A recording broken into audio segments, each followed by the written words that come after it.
Welcome to the Transnormal podcast. I am Joe Ellis. This is my co-host Laura T. Hello. How you doing?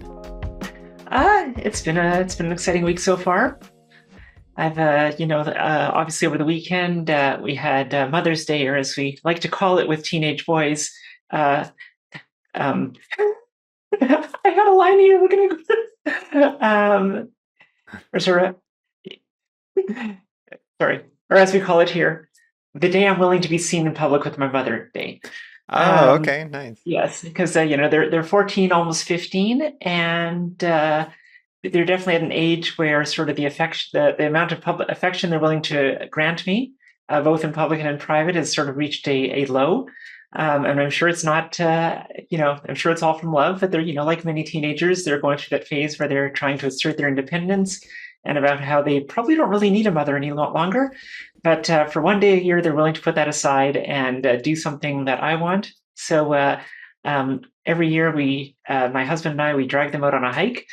We try to make it a little more harder and challenging every year. So this year we did about a 7-kilometer hike through some, rough terrain just outside Toronto, and went to go see a waterfall and had them sort of grimace and complain most of the time. And by all of them, I'm talking about my husband as well.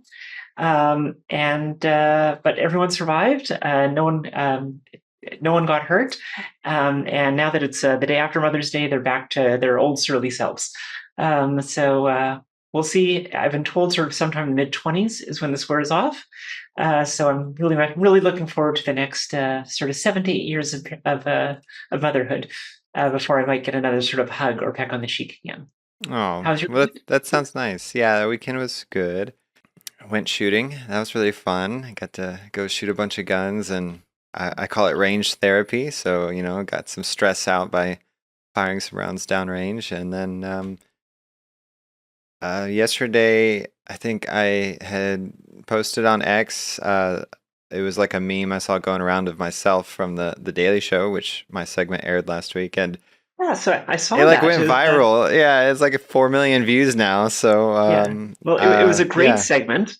But what I was hoping for, I think I might have told you this before, is I was hoping you would get to demonstrate some of your military skills on Jordan Klepper's. Jordan Klepper was the host who interviewed you and some trans men from the military.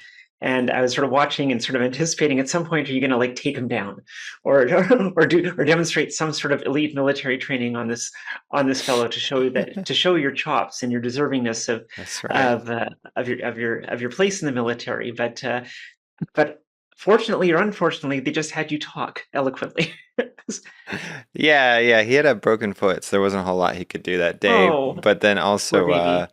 there was a part where like I walked up to him and just like dressed him down, did like basically a uniform inspection on him, but they cut all of that, and it was about an hour and a half worth of content, I think, that they trimmed into 6 minutes. So Yeah. I had actually written jokes and stuff and pitched them, and of course I'm not the one who's supposed to be the funny one in that segment. I'm supposed to be playing Oh it no. straight. So, but I was kind of hoping at least one would slide in. But some of my lines did get in there that I did pitch. Like the one that went viral was one that I suggested. I said, "Hey, what about this?" And they said, "All right, let's set you up to say that." And so then they did a take where they set me up to say, too strong for sports, but too weak for the military, and that seemed to work pretty well. And the Viagra one was one that I just kind of rambled off in one of the takes, and so I felt like a couple of my lines made it in there, which is cool. I mean, it's not about me, but I just wanted to make sure that we're conveying the point, the whole Yeah, point. and I thought that there were a few really good points from from that discussion, a few that I sort of hadn't really given much consideration to. So one was this Viagra point, which is that obviously one of the rationalizations that the Department of Defense is using for this is the incredibly high cost of gender affirming care or supportive care for their trans soldiers. But it turns out that an even more essential medication for our fighting forces is Viagra. Yeah, And so it was 37 times. Or was it? 37 I times think it was as much money 37 has been times spent on Viagra. or Uh, 37 million more. One of the two. It was a $37 lot. million more. Yeah. Yeah. Yeah. So this is obviously considered to be much more of an essential medication. for our fighting men. I guess not the fighting men and women in the military, but primarily the fighting men in the military, to make sure that Yeah. they can stay erect in battle. What was funny is And they used the graphic and it looked like an erect penis coming up in the graphic that they used. I was dying laughing when I saw the graphic. And then the second point, which I thought is even probably more serious, is so obviously the reason we're talking about this is not just Joe's appearance on the Daily Show, which is absolutely incredible, but the ruling that came down late last week from the Supreme Court, Mhm. which is allowing the military's proposed or the military's ban on trans people serving the military is allowed to come into effect. So this was originally proposed, was held up by lower courts, and so the decision was stayed. People like Joe, who is of course in the military and is a trans person, were allowed to remain in the military. But last week, the Supreme Court ruled that the decision could go into effect pending a final ruling. And the Department of Defense, from what I understand, has wasted no time in attempting or in starting sort of the process of separating trans soldiers and soldiers with gender dysphoria from the military. And so what I was really surprised to learn of all this is that the estimated cost of replacing the talent and retraining and because we're not just talking, not that rank and file enlisted soldiers aren't important, but we're talking people of all ranks, many with highly essential, irreplaceable roles that can't just be replaced by on day one by hiring a new recruit. That it's going to cost nearly $1 billion. I think they said $960 Yeah. million is what it's going to be estimated in costing to replace and retrain, assuming that you can Yeah. retrain people. And I thought that was really alarming. I'm sure that They think number it's would be over a billion, actually. Like that's a over a conservative, billion. yeah, it's a conservative estimate from a few years Yeah. ago. When we did Sparta, the trans advocacy group, when we did some numbers and just tried to use a similar like recoup and refill, retrain model, it was well over $1 billion. It was upwards of multiple billions of dollars. Um, and that's because we don't really know the number of transgender people that are serving, because believe it or not, the Department of Defense doesn't track that. So it's kind of funny, right? Like there's so many fun contradictions you can play. We're causing so much of an issue we need to be kicked out, but the DoD couldn't tell the judge how many of us are serving. Yeah, or provide specific examples of how trans people are actually, because like the Yeah, argument that is often used to rationalize is that it's such a distraction to right. have a trans person in your unit or a trans person who's going through transition that it's going to affect, I guess, military cohesiveness, Hmm. or it's going to affect your ability to fulfill your duties. When Hmm. in fact, if you were if you were such a distraction, they should actually be making money off getting rid of this huge distraction. But clearly, but the government's basically decided it's worth 10 figures. It's worth spending 10 figures plus Right. to eliminate people like yourself from the military. It seems completely, absolutely wrong-headed. I recognize that people can have different debates about, Sure. uh, um, you know, about the role of trans people in society. But it just seems if you are, if you've been getting good evaluations from your superiors, if you're specially trained as you are, Yeah. that the military would be making steps to keep you around. So you can correct me if I'm wrong here, because you obviously know a lot more about the military than I do.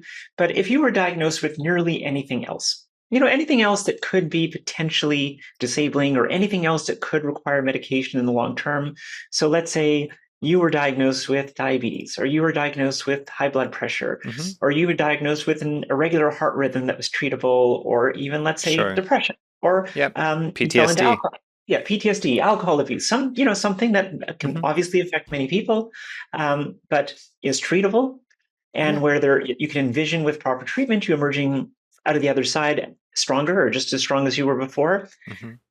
Does the military make efforts to discharge or separate people who were diagnosed with any of those conditions if they're in an No. essential role? No, not even an essential role. They make every effort to retain someone once they're in, because it's so much more expensive to bring someone else in and retrain.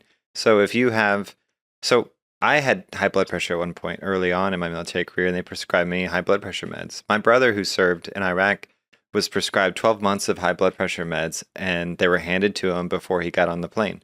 So it's that was '04, so like 2004. So this is not something new of the idea of people having to go to combat, to go to the front lines with some pills in their pocket. Like it's just it's so goofy to me that we're making such a fuss, and it's a case by case basis, just like people who've had history of depression, just people who've had history of any kind of condition. Now the crux of it all is that they're saying, well, gender dysphoria can't be resolved, but we have service members that their records say it's been resolved. So if transition resolves gender dysphoria and that's a disqualifying condition, then you would think there'd be a pathway for those who have had it resolved to continue serving. But no, they added one more clause to that ban that says if you had a history of and you ever attempted a transition, which is one of the many ways to treat it. So if you've ever tried to treat your gender dysphoria, guess what? You're also disqualified. So it Yeah. doesn't really sound like it's a medical decision. What it sounds like is they're using a medical diagnosis as an excuse to make a political decision. Yeah. And this Or is the moral. same, yeah, and this is the same thing with the COVID vaccine. They kicked out like what 8,000 people because they refused the COVID vaccine. Now, that was stupid too. And so why are we going to continue this cycle of politicization, I can't say that word today, of our military by we kicked out COVID people, now we're offering them to come back, and then also offering back pay for these people. That Yeah. costs money. But now we're about to kick out maybe 8 to 10 to 15,000 more soldiers that are perfectly capable of serving. That's going to cost money to retrain. And oh, by the way, these people are in command positions currently deployed overseas. There's no budgets to send them home. So now they got to find emergency funding to fly these people back home when it wasn't expected or assumed it would happen. They're having to vacate commands, find commanders to replace these people. And it's all haphazard because it's all being rushed. And so Yeah. if it's really about mission readiness, if it's really about all these things that it tries to say in the executive order or in the memo, really, then they would be going about this entirely different. That's just my 2 cents. Yeah, no, like obviously I tend to agree with, with that assessment. It makes no sense, especially when many of these soldiers are in linchpin positions. Like these are people who are filling not just necessary roles, but I imagine critical roles that if that person isn't there or someone with that level of training, then you are affecting military readiness. So Yeah. you remove a commander, you remove someone who is filling an essential role, and the enemy decides, hey, this is like a really good time to start some trouble because there's a lot of people who are fairly essential being replaced by people who don't know the contours of that position. Right. It would seem to me, if I were an enemy of the United States, this would seem to be an excellent opportunity to stir some shit up, knowing that you're actually, at least temporarily, if not for a fairly significant period of time, jeopardizing some element of military readiness. Now, one of the things that has sort of come to mind as well is like when I look at, you had mentioned earlier that you had reposted this on Twitter yesterday or on X yesterday, and this has gotten how many millions of views now? 4 million now. 4 million views. Okay, Yeah. no big deal. Anyways, 4 million people have seen this post, and of course, there's been Or several bots. thousand people or bots, yeah, have commented on this. And so, when I think of some of the more common arguments that are used by people who are opposing Mhm. the inclusion of people with gender dysphoria or people who transition in the military, one of the arguments that comes up, and I think it's one that's obviously, I think there's some, obviously, there is some level of ignorance among people who post on Twitter and comment on threads. We all understand that. But one of the more common misconceptions, and I think it's probably worth clearing out, is the difference between the standards when you are applying to join the military Yep. versus the standards that apply if you're already a member of good standing in the military and develop a condition as a member. So as an example, and this is from my reading, and you can correct me if I'm wrong, I read that if you have a history of depression or you're on, let's say, antidepressants, it is very hard to be accepted if you are looking to enlist in the military. Sure. So if they look down your records and see, okay, you've had a history of depression, you're on an SSRI, or you've had a Yep. history of drug abuse, or you have some other chronic health condition, I'll just say Yeah. Crohn's, it's just because it's what I treat, that you are very unlikely to Yeah. be recruited into the military, because they're going to say, you already have this condition. Why am I going to spend the money to train someone who very well may be on disability at some point in the future? Right. And that makes sense to me. And I can even buy the argument that if you say you have gender dysphoria, or you are actively in a transition, and we've both been through or going through a transition, we know how distracting and how much other stuff there is to deal with, and how much how much of your brain space is occupied with, like, planning your transition and making sure everything is in place, and here's my electrolysis appointment, and I'm having this surgery, and how do I Sure. look, and all that kind of stuff. I agree that if I'm in the military, I can make a very solid argument about why you might not be an optimal recruit. Sure. Like, would you agree with that, or am I being kind Well, of that's hard? what they do. If you are applying under the old policies that just got rescinded, you had to sign a statement saying that you required no additional surgeries or things related to your transition other than maintenance hormones or whatever, right? Like they already have all of the controls in place for most of these arguments you see on Twitter. And it's just people don't know that those exist because they've never cracked open the policies or gone or been in the military. But as someone who's very familiar with it because I just went through it, there's a lot of gatekeeping. And in fact, it's a pretty decent model to how we used to be in the public back in the early 2000s. Like, you have to get a letter, you have to see so many people, you have to kind of go through these hoops to make sure before you take the next step. It's a big process. It's not Yeah, just I want to transition, give me surgeries. Okay, tomorrow they're scheduled. Like, it's a multi like step process that takes time. And if yeah, you are history of dysphoria and you're coming in and you've done some steps towards transition, you have to prove or you have to swear that you have no intention of doing any more things like towards transition. And so that's something that people don't know. And then yeah, just all of it, right? Like if you have a history of depression and it's been more than 5 years, yeah, you'll probably be able to join just fine. If you are currently on SSRIs and you're trying to join the military, chances are slim to none. Like, yeah, and so like I didn't know I had gender dysphoria until I had been serving for 12 years. So yeah. I don't know. I think that should be covered just like anything else, and it should be a case by case basis. Yeah, so that makes sense. But like, one of the other arguments that I think has some legitimacy Hmm. is, so you say you only recognize you had gender dysphoria well into your adult life, Hmm. which of course is something that happens. Many people, and myself included, even if we didn't recognize it as gender dysphoria, we're experiencing symptoms of dysphoria from earliest memories, Sure. and um, and so some people have made the argument, which is often referred to in as moral hazard, which is that if you have a condition and um, that needs treatment, but you can't afford treatment, you can't get insurance coverage for it, that someone with this may say, hey, you know what I'll do? I'm going to join the military because I know the military has great health coverage. I'm going to be a good soldier for a couple of years, make myself somewhat indispensable. Sure. And then it's going to be, oh, look, I've got gender dysphoria. I need to get this treated, cover me, pay for all Yeah. my surgeries, pay my salary while this is all happening. Um, and I think that kind of story, like, because I think, I could be incorrect on this, but I suspect most people who transition, suspected, even if they didn't know they were actually going to transition, knew they had something going on with gender. And so one can make that argument of, how do I know that you didn't just join the military, or so you could suck off the American taxpayers' teat and have all your surgeries paid for while getting paid by my tax dollars. Like, what's an argument, like, what is a good sort of rebuttal to people who are making that kind of claim? People make that claim about other conditions too. So, how are you going to police that one over the others? Oh, no one can have this because there might be a few bad apples that join the military to get a free surgery. Guess what? People join the military for free college all the time. True.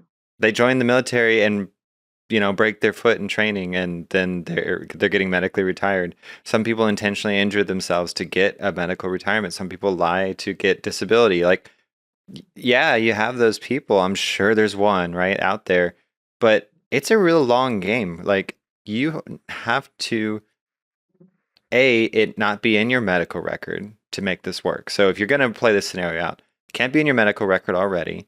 You join the military, you have to go through basic training, and you have to go through your AIT or A school before you're in a position to start an in-service transition. So you've already done all the initial entry training. You've already signed a 4-year contract. The Uncle Sam is going to get the commitment from you. So even if you did do it for free healthcare, you're still also serving your country. So people do things for all sorts of reasons, right? Like I joined to actually serve my country. A lot of people don't. A lot of people join for the college or for the good VA benefits. We don't punish them for doing it just to get a perk because it requires service. Now, these people probably also would argue, yeah, but then they're going through transition and then they're just useless for their entire contract. But we know that's not true. The average trans soldier is down for no more than 6 to 12 weeks, So not it'd be able no to do different their if job. you, no different than if you sort of, let's say, Broke a leg. broke your leg. Yeah. Or heaven forbid you get pregnant as soon True. as you join. Or you join the military knowing you're intentionally going to get yourself pregnant before you even go off to training. And then guess what? You get a free birth on the government's dime. Now, those same people will argue that women shouldn't be in the military. So it's like it's a never ending, well, they shouldn't serve. Yeah, just like, oh, well, you're too weak to serve with men. That's the problem. It's like, okay, well, women serve. And if I'm stronger than a woman in sports, then technically I would be in between. So then I would be strong enough. Well, yeah, but women shouldn't be in there either. So it's like, you're not going to win, right? Like it's just the never ending logical fallacy that they play.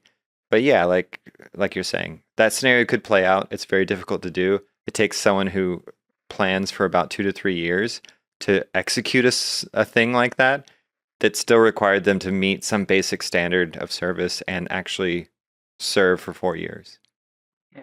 And I think, and I've seen this stat before, and I haven't seen a recently updated version, at least since Trump came to power and Pete Hegseth, or there was an executive order that, or a DoD memo to, attempting to separate trans soldiers, is that trans soldiers have a high level of support within the rank and file of the military itself. From what I understand, is that 70% plus of soldiers, of actively enlisted soldiers and officers support maintaining trans people. So obviously the military itself sees value in, and there's the military, no stacks of complaints from commanders. There's no stacks of cases where trans soldiers are causing problems and getting complaints filed. Otherwise they would have submitted that in their court case, but they didn't. They couldn't submit anything. Yeah. So like I'm saying the military is generally a fairly conservative institution. So the military, I'm sure, skews, probably Republican voters, people with more conservative politics, regardless of how they vote. People who value tradition and value order and value, a lot of those things. And even with that set of values, most of them, I'm sure many of them work with or work alongside, whether in the trenches, in the offices, in units with trans soldiers who are serving honorably and fulfilling their duties honorably. And by and large, these are people who don't want to lose people from their units, who who are their brothers and sisters in arms, so to speak. Most people don't care because if you can do your job, the uniform is green. It doesn't matter what else is going on. We're all brothers and sisters. The other argument is that once you eliminate the healthcare argument and you say, look, that's actually not true, you're down to the same argument they made for blacks, women, and gays. And that's really what the issue here is. Don't ask them until it was Don't ask them until it was repealed, and we became a stronger fighting force, not a weaker one. Including women who could meet the standard to do combat roles and do other jobs, we became a stronger fighting force because of that. Same thing with integrating black people, like, holy crap. Now, as soon as you say that, the retort is, well, the medical thing. Well, then all you have to do is state some facts about that, and now you're back to square one. It's just, they don't like us.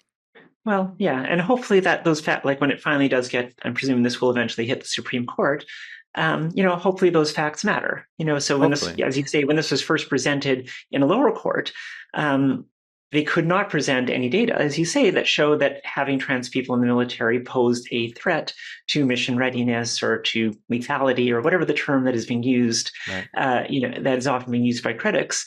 And in the report itself, they basically said being a trans person is I can't remember the exact wording, Right.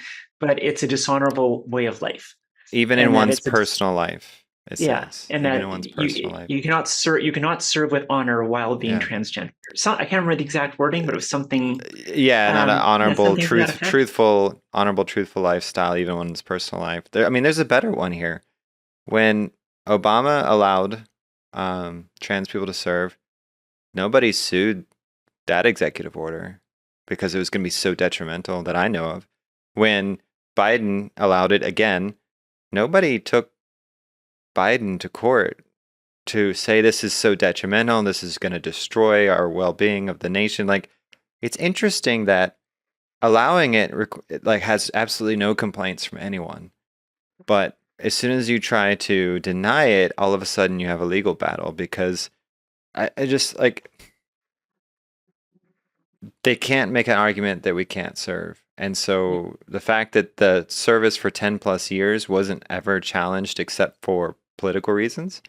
And then even the first ban, the Supreme Court upheld it, but the effect was people who had transitioned that were currently serving could stay in. And that was what was allowed the first time. That's not even being proposed this time. So they're trying to purge people out, which they did not do the first time. This is entirely different territory when it comes to that. And what's really tragic, I think, about all this is, assuming this order is going to go ahead. I don't know if there's any other way to put the brakes on it in the next 30 days. You might have more of a line of sight towards that. But No, let's assume worse things happen, and you do get separated, and all of the other trans soldiers who are serving honorably get separated. I hope, I don't know what kind of benefits you retain. Obviously, you're going to lose whatever salary. But let's say in June, the Supreme Court looks and says, you know what, this was nonsense. This was all based on animus. There's no argument to remove, and this is an illegal order. It's an unconstitutional order. However they want to put it. sure. How many people are going to be like, let me back? I'm ready to take my job again. Or a lot of people are just going to be, you know what? Screw you. You kicked me out. I ain't back here. So, I mean, the COVID vax soldiers, that's another example, or the same example, right? Like, they couldn't get them to come back. So then they started offering like perks to come back. Oh, we'll give you back pay. Oh, we'll give you all this stuff. And I think a very small fraction of those 8,000 actually came back. Once you discharge a whole group of people because he said their very identity is not in line with army or military values, and even in their personal life, it's not an honorable lifestyle. Once you discharge people with that language, how many people you think are going to want to come back? Like, how many people are you going to be able to get back once the law gets actually decided? And that's why this decision on the stay is so strange, because there was no evidence presented. But when you do this kind of thing and you grant that emergency stay, you are saying that it's more harmful for us to continue serving than it is to kick us out. And it's supposed to take the least harm path when you make those decisions. And so I don't understand how they can say it's more harmful when there's absolutely no evidence that has suggested it to this point.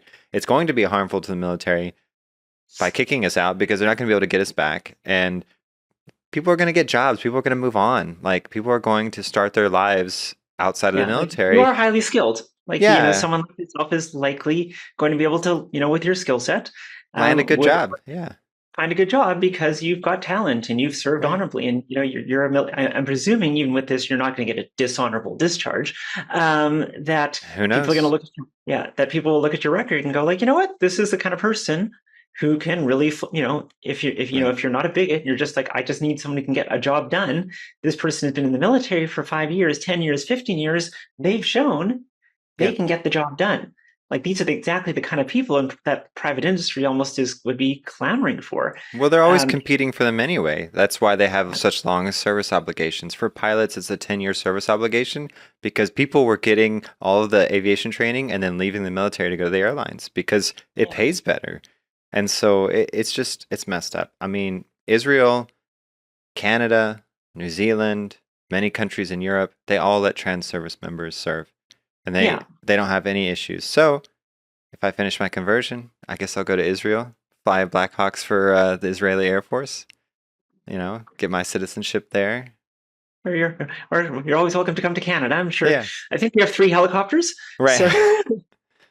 you can fly one of them. I guess if no one else is flying them.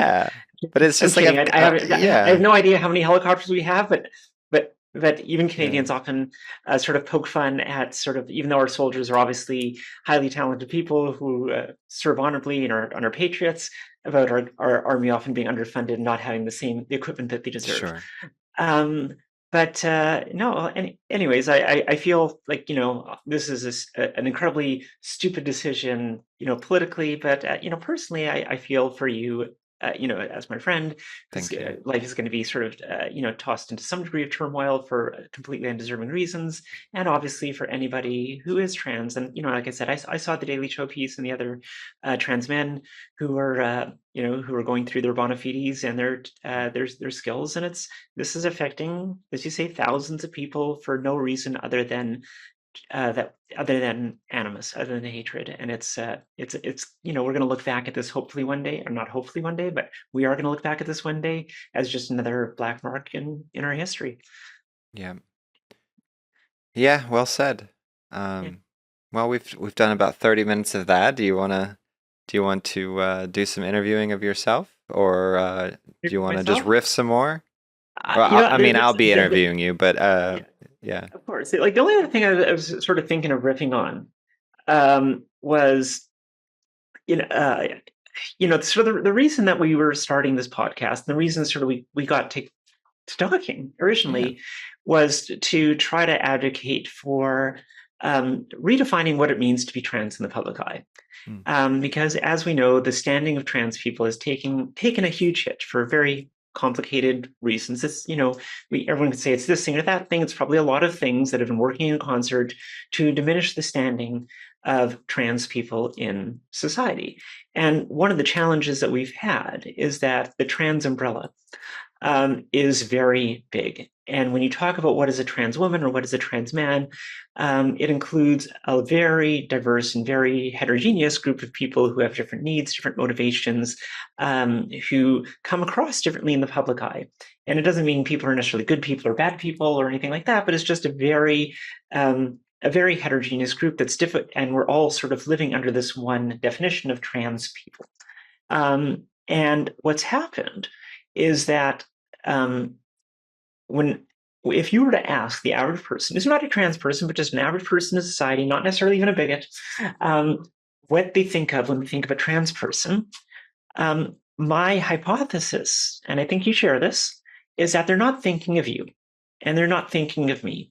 They are sure, thinking of someone who, the term I've been using, which I'm trying not to use pejoratively, is someone who is messier, someone who does not clearly fit into the gender role that they're trying to go for, someone who has a lot of retained attributes, or at least is perceived to have a lot of retained attributes of their birth sex, or who is seeking to live in a different sex for motivations other than that this is what I feel like inside. And I'm not saying those are always accurate representations, but this is the perception that's become sort of the dominant representation of what a trans person is in the eyes of a lay person who's only peripherally oriented sure, towards the role of trans people, the place of trans people in society. Whereas when I transitioned, if someone thought of a trans person, they were probably thinking of someone more like me, someone who was, even if they weren't necessarily pulling it off completely, was making a strong, good faith effort to appear and act in line with what uh, falls within the large range of behaviors of the opposite sex. Obviously, we've talked about this before. There are a lot of different ways to be a woman, but there's also a lot of ways that it's clearly you're not being a woman. But when people thought of a trans person, they were thinking of someone who was, if not passing, at least putting a strong effort into doing the best they can to adopt that persona and that appearance and that vibe, so to hmm, speak. And we are no longer what people think of. And the reason I bring this up is there was a poll that came out over the weekend, and then we can share this. I have the screenshot. We can share this, where 68% of Americans say that if you are that trans people are, and I'll get the precise wording on this here in a second, that someone can be a man, that whether someone is a man or a woman is determined by their biological characteristics at birth.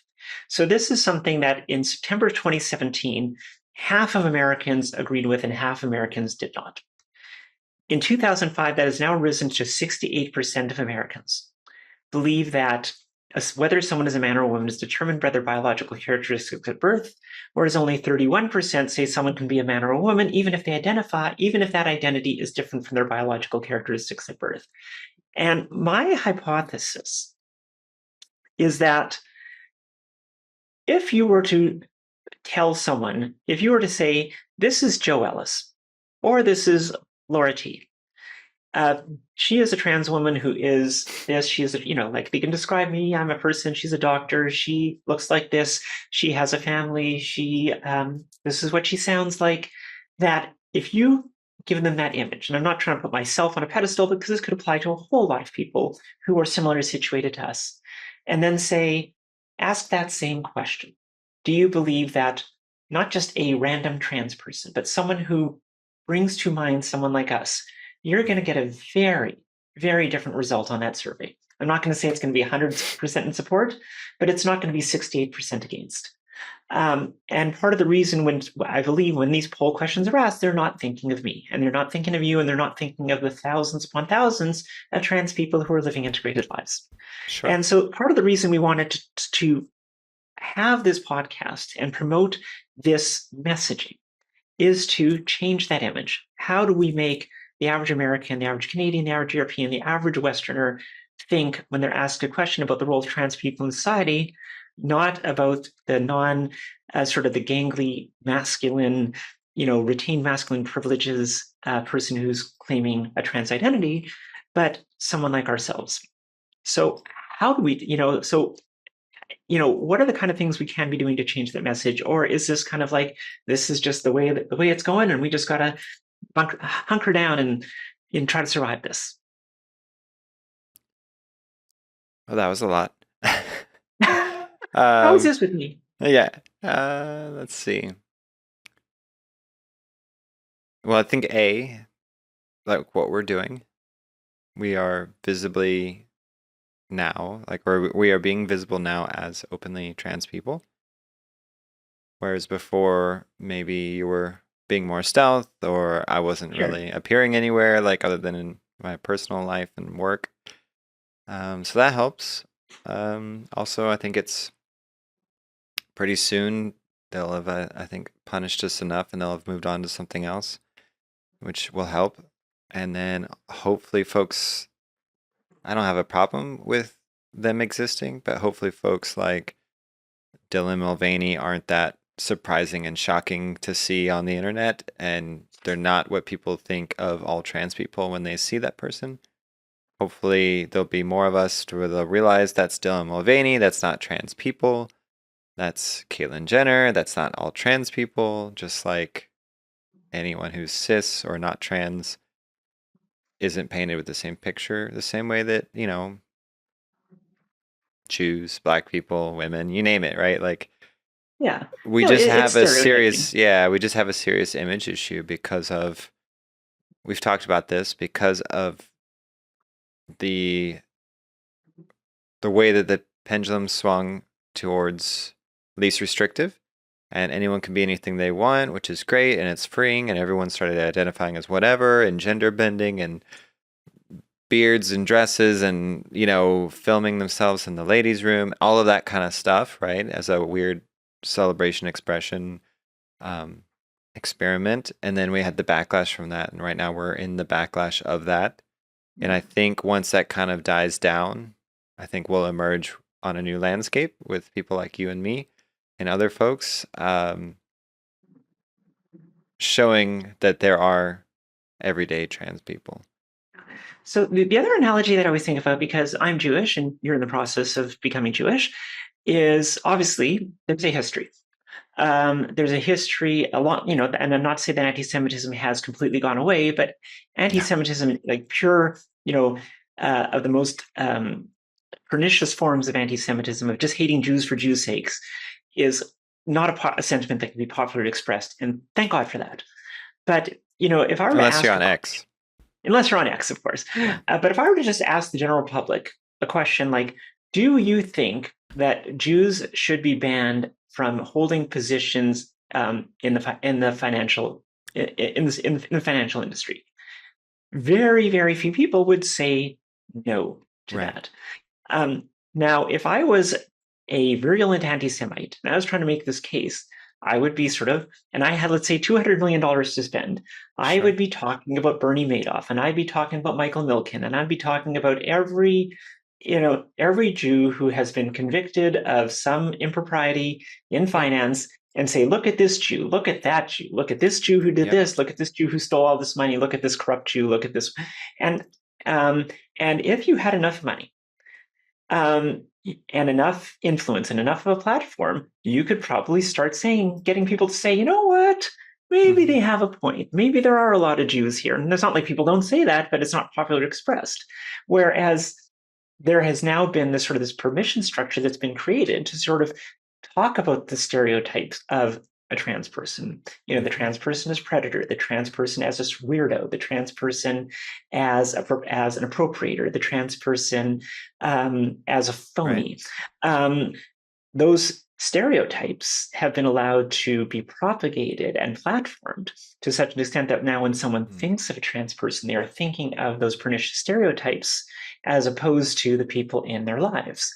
And I'm hoping that as we move forward, and hopefully as we get more prominence and as we build a movement, that we can start putting forward the face of people like you and I and hundreds, if not thousands, of other people we know or know of who can become the face of what it Sure. means to be a trans person in society. It comes from the backlash of the language, I think. Like the the terrible language you're talking about can be used now because the language on the far left or the radical activists was if you say anything, right, remotely challenging my identity, then you are all these terrible names. You are a bigot, you are a transphobe, you are all these things. And so now you got those people that were, you know, beat down for just being curious or questioning or hey, there's only two sexes in biology, right? Like when have we decided that that's not true? And well, how dare you even question that? How dare you say like all of that was happening, and then now we have where Elon Musk has purchased Twitter. Now it's X. A lot of those rules were loosened up, so now those people can basically like strike back. Like they can finally express themselves, and all they know is the negative, and all they know is the terrible examples now because folks like you and me were out of the debate because we were living our lives, and so it's going to take more of people like us um, speaking up, speaking out, being visible, being good people. Um, I think that's all we can really do, right? Is just be the example and Yeah. acknowledge the truth in some of these things. And that's what I've been doing. Is like I was told like something in my post about only two sexes was dangerous, and I think that's the old way of thinking back in the pre 2021 era where you could say that. Like, I don't think it's dangerous to acknowledge realities and also Yeah. acknowledge that trans people So, still exist, you know? yeah. So, as you know, I come from a background that's much more progressive. And so was Sure. in these circles for a long time, and I'm still to some extent in these circles. And so the argument that was often used when progressives spoke to each other, in terms of how do you rationalize, defending something that is likely untrue, is the sense that if you are a minority, trans people are a minority, and a minority that is disadvantaged in a lot of ways, that a lot of people are looking for any angle to eliminate, to put down further, that any weakness, any sort of uh, vulnerable point that you concede to the other side, even if it's true or Mhm. possibly true or probably true, is a way is something that can be weaponized to further marginalize and attack a vulnerable community. And Right. You so, give them the inch, they take the mile type thing, right? yeah, Yeah. so even when there's something that, like, you talk about sports, and even people who are trans kind of recognize in a lot of cases that there's probably a there in terms of there being some retained advantage. We didn't want there to be, but you kind of recognize that there may Right. be. Is that there is this tendency to circle the wagons. Because if you sort of give in to that, and concede that point, it will be weaponized by bad actors, not just to focus on that specific point about trans people in sports, but to sort of say trans people are a different kind of people and we can't include them in any way, which is, to give the progressives some credit, kind of what happens. So I'm going to talk a little bit of history here because I transitioned in, and this is maybe a little bit far afield, but I transitioned in the early 2000s. And this was the time when a sexologist named J. Michael Bailey wrote a book called The Man Who Might Be Queen. And the premise of this book, which is obviously something that is still actively debated in trans circles, was about the role of the concept of autogynephilia, or the concept of that many trans people, if not a majority of trans people's transitions, are motivated by a sexual attraction to the thought of themselves being female. And I don't want to get into the whole theory and whether it's true or not, or what extent, but it was recognized that this kind of theory was dangerous to trans people because in their mind, it delegitimized the role of gender identity. And once again, I don't want to get into arguments about gender identity versus motivations. But what the trans community did at that time, and this was pre-social media, pre-internet, was basically to say, we are going to act in a concerted way to attack the reputation of this person and attack the reputation of this theory and shut this down. I don't even care if it's true. I don't care if there's a hint of truth here, because even if there's a hint of truth, it's going to be weaponized against us. Right. And in 2003, it was successful because there wasn't like an alternate pathway like we have in social media today for people to advocate for that position. And regardless of whether you think that theory is correct or incorrect, it didn't even get the chance to be debated. The opportunity to debate it was shut down immediately because there was recognition among trans people and their advocates and their allies that this was a dangerous argument. This was dangerous speech. Right. That option is no longer available in 2025 because there's so many more ways to gain platform that Sure. you can't just shut down conversation that way. And when people tried, so when the progressive community went back to their old bag of tricks, so to speak, and tried to shut this down, it was no longer effective because there were other ways to platform this through social media. Well, when you shut it down in the era of COVID disinformation, where everyone was getting Exactly. deplatformed and shut down for stuff that later, oh yeah, it did come from a lab. Oh yeah, it was actually not tested very well. Like, they're not going to believe anyone who tries to shut down speech right now. It's just not the environment for it. Yeah. Yeah. And I think there's, I know you and I might have sort of different opinion about certain aspects of COVID, but Sure. I think your point stands as far as when you try to shut down speech, whether the speech you're trying to shut down is correct or incorrect, whether it's absolute truth or a possible truth or a conspiracy theory, it's going to find its way to find oxygen. Yep. And the very act of shutting it down often has these rebound effects. It's a Well, if they're yeah, shutting that's this down, there must be yeah. a really good reason why they're shutting it down, because these people don't want to hear the truth for whatever Yep. reason. Yep. And so I think these same strategies, like, so when trans activists were trying to shut down the sports debate or shut down debates about gender identity versus about gender identity, about self declaration of ID versus versus medicalization, it wasn't 2003 anymore. Right. They couldn't do it. Well, And it wasn't even 7 years ago. It wasn't even the era of censoring speech was owned and controlled by all the platforms. Like, even Zuckerberg has recently changed their moderation policies because they were over censoring, in their words, they were over censoring at the whims of the government. And so you've had this loosening and loosening because all these people were being limited, what they believe they were being limited, their ability to speak on these platforms. And like you said, like, I don't think we're going to be able to go back to, hey, that's actually not right, and we're going to take it down because it's harmful that you're putting fake news up there. Now, when you do that, it's seen as, actually, a lot of us were right during COVID, and you took it down and said it wasn't true. And we found out later that you admitted that it was true and you were just trying to control us. And so now you're going to have a very knee-jerk reaction to any kind of behavior, even if it's well-founded, even if it's anti-Semitism, for example, right? It's just gross stuff, like, that shouldn't exist, that we can all agree on pretty much. someone's going to say, you take that down, well, then that supports that Jews control everything, and they don't want you Yeah. to know about the Epstein Island or whatever, like the craziness. But it's unfortunately because of the last 5-6 years, there was a lot of truth to the censoring being harmful, and now you Yeah. have people that have no stomach for it.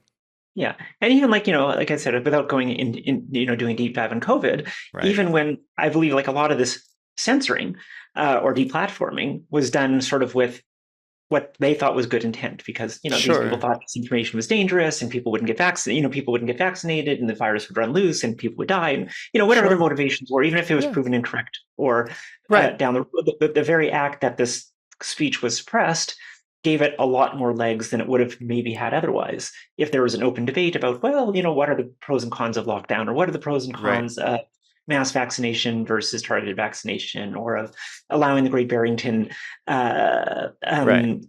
theory to actually Declaration. be, and you can argue left and right about whether that was the Right. right thing, whether letting it run free would have been the right thing or not. But the point is, when you shut down the debate about it, you basically gave legitimacy for people who thought you were shutting things down for nefarious purposes. And Well, the you see same this, reason. Yeah, the same yeah, reason, right? For COVID was, well, if you say that, then more people are going to die. So the exact same excuse was used by the left for trans people, especially for trans youth. Well, if you deny it, or if you stop them at any point or ask them to slow down, guess what? They're going to kill themselves. yeah, Like, and that you can't threaten me with suicide. Like, it is so bonkers. I've never heard of anyone say, you know what? well, you If you you don't give can if me it's what I true. want, right? Well, Yeah, what I'm saying is, if you don't give me yeah, what I want because I feel this way right now and I'm 15 years old, I'm going to kill myself. Well, gosh, that's a scary road to play with a 15-year-old, isn't it? Like, what else are they going to kill themselves over if they don't get, like, you still have to be a yeah, parent at the end of the day and realize that not everyone is going to be dysphoric and not everyone's going to be these things. But when you're told, how dare you question, how dare you try to put up some guardrails because you want your child to die or you want these people to kill themselves, that's the same kind of argument that was happening during COVID. How dare you yeah. not wear a mask? You want to kill people. How dare you not do these things and lock down your businesses? You obviously want to kill people. Yeah, and let's say these rebound effects of, like, if you are questioned about it, you're just going to dig your heels in deeper. Well, Sure. Yeah. are well described. Like the question about like sort of suicide and trans youth, and I have to admit I was someone who used that line, and I used Sure. that line because I thought it was true. Because Me too. when I was talking about it, I hadn't done a deep dive on the evidence. I was sort of not Right. sort of saying, okay, well, if this is what they're saying, this is probably true. I'm not a gender studies researcher. Right. This was a common line. And, my sort of disappointment in the sense was learning that, okay, like this, it's not that this couldn't, it's a hypothesis, it could be Sure. true, but the data that was undergirding that assertion was very, very weak. We don't Yeah. have strong data on suicide rates, or that would suggest that uh, Yeah. tr- trans youth are at significantly higher risk of certainly suicidality. And suicidality is, of Right. course, a complicated concept of, Well, and the suppression of counter data. Like that's also what happened, right, with well, the not counter data, but WPATH. counter narratives. Counter narratives, right? The Yeah, WPATH was like conveniently getting rid of anything that didn't fit their narrative, right? In yeah. studies and stuff, from what I understand. Um, Well, I think it's yeah. more that the studies that were out there didn't show a clear signal, but Right. there were hints. But what they saw was suicidality. And suicidality Sure. is, of course, a very nebulous concept, because suicidality only correlates poorly with actual suicide attempts. And it probably describes Right. more what we often better describe as malaise, of Mm-hmm. just like, I'm feeling off. I'm not like, or dysphoria. Yeah. I feel, or anhedonia, inability to derive pleasure. And, so there's no question that trans youth are troubled, and how much is the dysphoria and how much is all the comorbidities is always a bit unclear. But there was Sure. not strong evidence of high degrees of actual completed suicides or even attempted suicides. But people like myself, who are sympathetic, obviously, to the plight of trans children, thought that was Sure. true. And Sure. you're right. If you were going to make assertions that strong, you would hope that the data that undergirds those assertions is stronger than it was, which was disappointing to me to learn as someone who supports trans children and at some level still supports access to pediatric medical therapy, that particular argument did not stand up to any Right. sort of rigorous assessment. And you're absolutely correct that the idea that someone would question that and say, well, is that really what the data shows? Like, where is that data coming from? What's the quality of that data? It's like, shut up, you can't say anything. Yeah, That you want kids to kill themselves. Yeah. Yeah, you undoubtedly, that kind of stuff undoubtedly was just another log on the fire when it came to fueling the backlash. Yeah, for sure. Yeah. Yeah, no, I totally agree. And then the recent review of all the data that the White House put out, or was it the NIH? Somebody put out. Yeah, it was HHS. HHS, sorry. Yeah. I mean, it basically said what you're saying. There's not a lot of data that supports anything. It's so bad. Yeah. This might be a topic for our next podcast, because I really actually do want to talk about the HHS thing, because I'm not at while it's not as bad as it could have been, I still have a lot of yeah. Well, do you want to go into that and then we'll interview you another time? Like, I feel like this is already a separate episode from an interview of you, because we haven't talked about you at all, really. It's up to you. If you want to do the HHS, if you want to do the HHS thing and just we can talk about the HHS next week. It's still going to be there. They're not going to retract it. Right. Yeah. And there'll probably be some other thing that'll make it topical. Because we're at an hour already. We can cut and paste whatever.